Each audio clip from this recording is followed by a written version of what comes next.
Agora eu vou conversar um pouquinho aqui, você sabe que, né, bom, vamos aguardar, né, 9 dias, falta pouco, muito pouco de fato, para que esses novos ônibus cheguem, são 53 novos. Agora estou recebendo aqui Vinícius de Carvalho, bem-vindo Vinícius, toda segunda-feira e sexta, juntos aqui, né? Isso mesmo. Falar um pouquinho de política, você que acompanha o programa já está acostumado com essa participação do Vinícius aqui, que sempre fala de uma maneira muito fácil, muito palatável, bom de entender. Obrigado por ter vindo mais uma vez ao programa. Que bom, obrigado a vocês. Boa semana para nós. Espectadores, né? igualmente. E aí, Brasília pegando fogo ou nem tanto?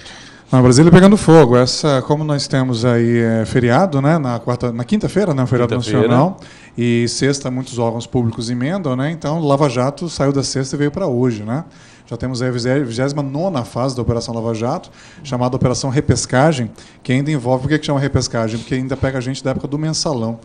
Aquele deputado Janene, que até já é falecido, né, e algumas pessoas também envolvidas ainda da época do mensalão. Então, por isso que é a Operação Repescagem. Agora, quem são os alvos dessa vez? Que teve movimento em Pernambuco? Brasília, Rio de Janeiro e Recife, né? São pessoas realmente ligadas aquele mensalão do PT, né, que acabou resultando. Tem algum medalhão ou, nesse momento, não. Segundo escalão? Segundo escalão.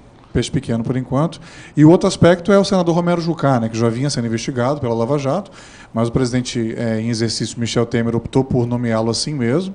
Mas hoje me parece que vazou um diálogo, de uma conversa com ele sobre a Transpetro, né, que é uma subsidiária da Petrobras, e aí torna a posição dele bastante frágil no ministério, né, atual. Vazou também uma conversa dele falando da necessidade de uma troca de governo para estancar essa sangria.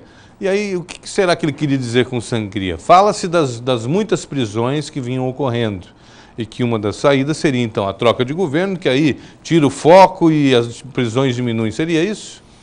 É difícil interpretar, né? Mas pode ser na área econômica, né, que a situação econômica realmente vinha se deteriorando muito rapidamente. Mas ele vai ter muitas maneiras de se explicar em relação a esse áudio. Claro, porque sangria é uma metáfora, é uma imagem, né? Então você pode entender que é a questão da corrupção, você pode entender que é a questão econômica, né, que, como eu vinha falando, estava se deteriorando muito rapidamente e sem horizonte de solução ainda na época da presidente Dilma, né? E pode ter essa leitura que você mencionou aí de interrupção das prisões, né, da Lava Jato. Agora, em Brasília, isso deve repercutir? Você acredita que o Jucá termina a semana ou ele já fica pelo caminho também? Eu acho difícil. Eu acho que foi uma jogada de alto risco, né, que o Temer teve, né, embora ele tenha sido muito útil, porque ele está como ministro do Planejamento, ele tem uma formação muito boa nessa área, foi relator do orçamento em várias ocasiões, né, e é um bom articulador, mas essa pressão da Lava Jato aí vai acabar, a meu ver, vai acabar derrubando.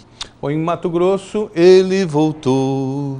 O governador voltou ainda na sexta-feira, né? E com muitos pepininhos para resolver, descascar e tudo mais, né?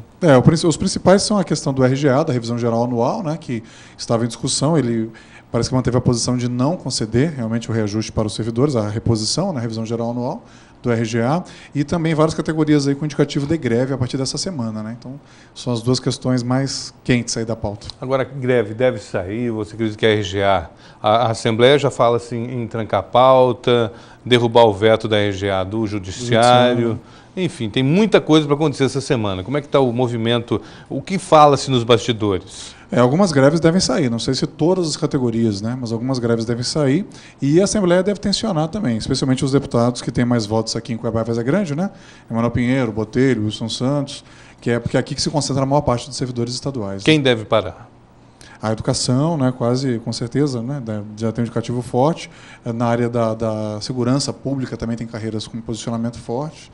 Então essas são as duas aí que eu creio que com maior probabilidade de entrar numa greve mesmo. A greve é uma queda de braço com o governo. Quem Claro. ganha nessa queda de braço? Você acredita que o governo vai ceder ou vai endurecer?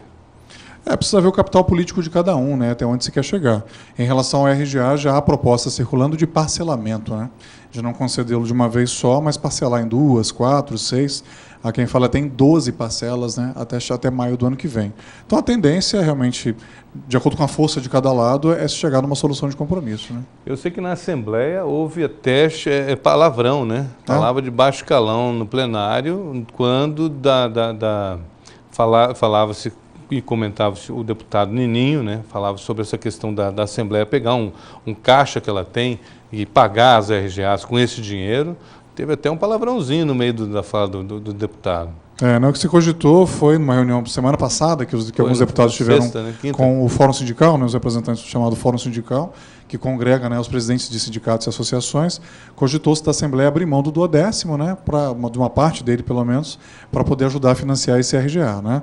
Lembrando que já ano passado já tinha aquela discussão das ambulâncias. Que até hoje não que saiu. Até hoje não né? saiu, exatamente. Então fica Aliás, essa polêmica. São 20 né? milhões, deveria ter sido feita a compra de 141 ambulâncias. Era uma para cada município, se não me engano. Isso. E até agora a licitação não virou, nada virou. Né? Tá tudo parado. Até agora não aconteceu nada. Aliás, tem muita coisa parada no governo, né, Vinícius, que não andaram. De forma geral, alguns projetos têm tido dificuldade realmente de andamento. Bom, obrigado pela tua presença hoje aqui. E o que deveremos esperar, então, para essa semana? Não, a semana é essa, né? O Temer vai, além das questões que eu coloquei, também será o primeiro grande teste legislativo dele. Tem a situação do Valdir Maranhão, presidente da Câmara, que ainda está pendente, e as MPs, né, as medidas provisórias que ele já editou, vão à votação, né? Vão a plenário. Inclusive aqui reestrutura, né, os ministérios. Lembrando que ele já recuou da questão do Ministério da Cultura, né, que seria uma fusão com o Ministério da Educação. Já voltou atrás. Isso, diante de protestos e ocupações até em vários pontos do país, inclusive aqui na sede do IFANC, em Cuiabá, ele acabou recuando e vai manter a cultura como ministério separado. Vamos aguardar. Realmente, até sexta-feira a gente comenta melhor. Legal. Obrigado, Vinícius Carvalho, pela participação.